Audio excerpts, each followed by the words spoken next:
All right, any minute now.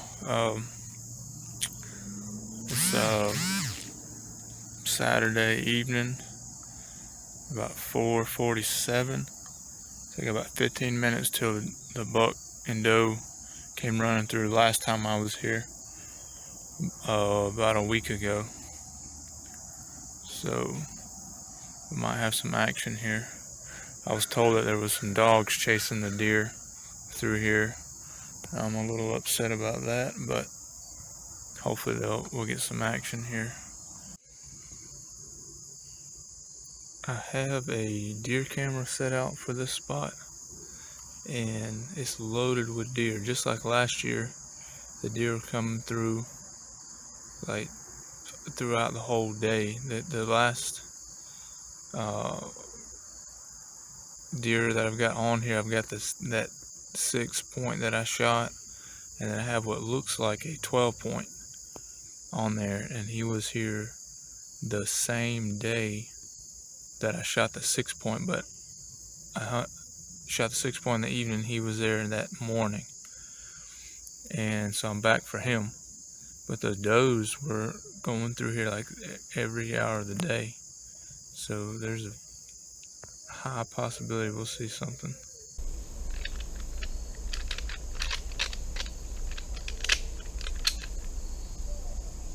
Alright guys, headed to the stand. It's October 30th, 51 degrees. Headed down to my 2-acre location, and I've already seen a buck. I couldn't tell, what size, and he had a tall rack, but I couldn't tell what size it was. And met a guy at a gas station, said they've already seen does with the buck chasing them, so should be a pretty good morning, so stay tuned.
In those 3 deer, they just had 3 does come under me right here, and I don't know if I got it in the video, but there was a buzzard was taken off and broke a tree branch over there, so they kind of on edge because of that and turned around. But I noticed the older doe, you can see the ribs. They look kind of skinny, kind of scrawny, and I noticed that in some of the pictures on my deer cam that I have here. A lot of the deer are real scrawny, look kind of malnourished, so it's kind of important to thin the deer out, to manage the deer heard that I can. I know I can't do a lot, but if I manage them, get some good bucks and get does, and that way there's enough food for the herd so that they'll be healthy. Speaking of managing the deer, I was going to try to get a shot at that first doe, but by the time I reached over to grab my bow and turn back around, because they came in behind me, by the time I got turned around, they were already moved out of my shooting lane.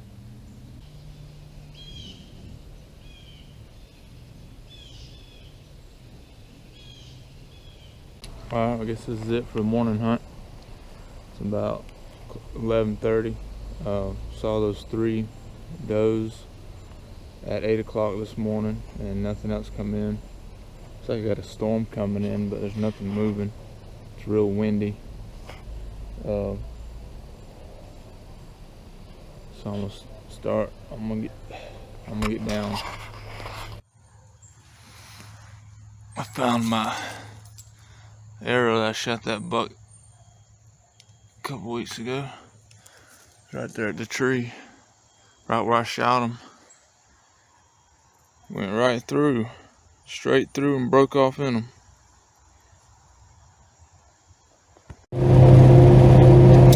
Alright, well, I'm headed to the woods, and I'm running a little late today. I had a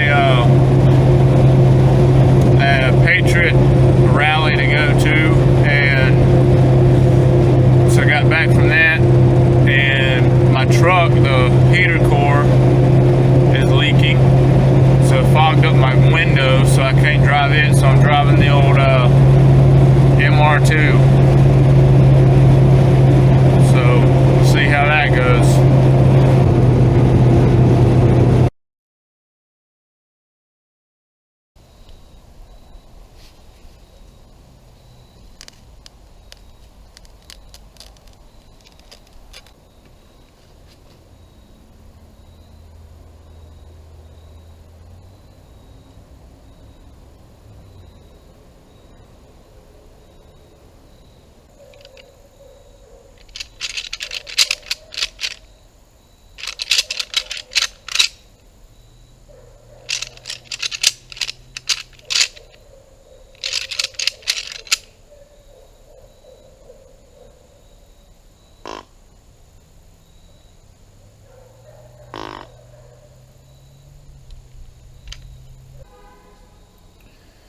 Alright, it's November 14th.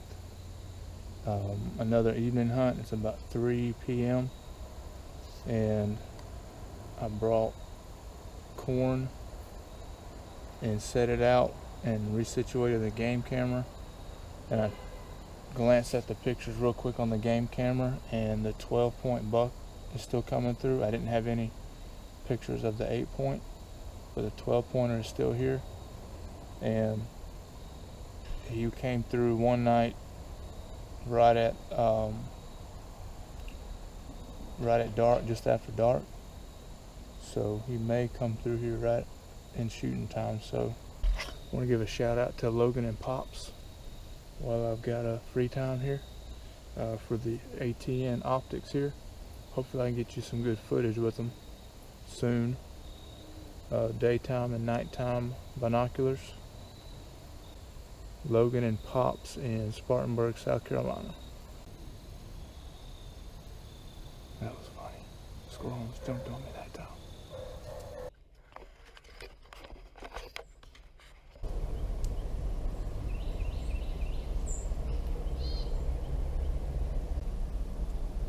Alright, so it's Thanksgiving morning, and I made it to the 2 acres, and did not wake up, so I got here late.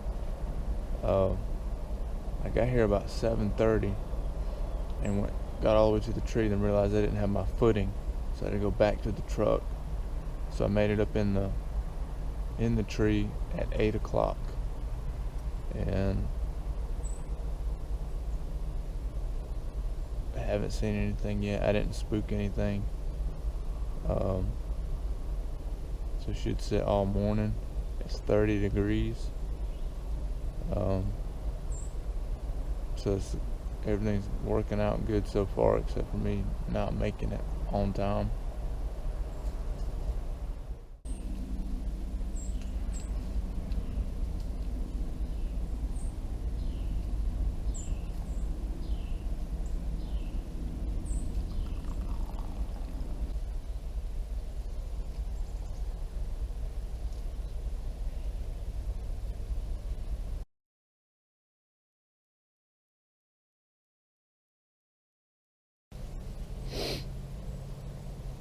Yeah, that's my phone. I dropped it.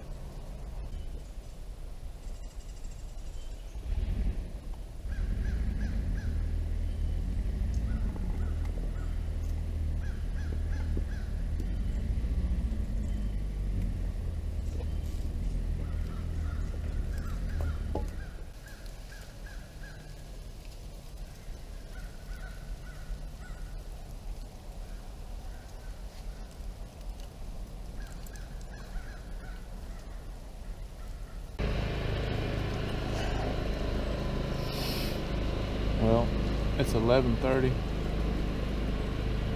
and I haven't seen anything but a cat, squirrels, and a bunch of birds. You might notice a lot of noise in the background. I don't think that'll bother anything because there's a lot of houses around here anyway. I'm gonna stay till about 1 or 2 o'clock. Can't stay all day. And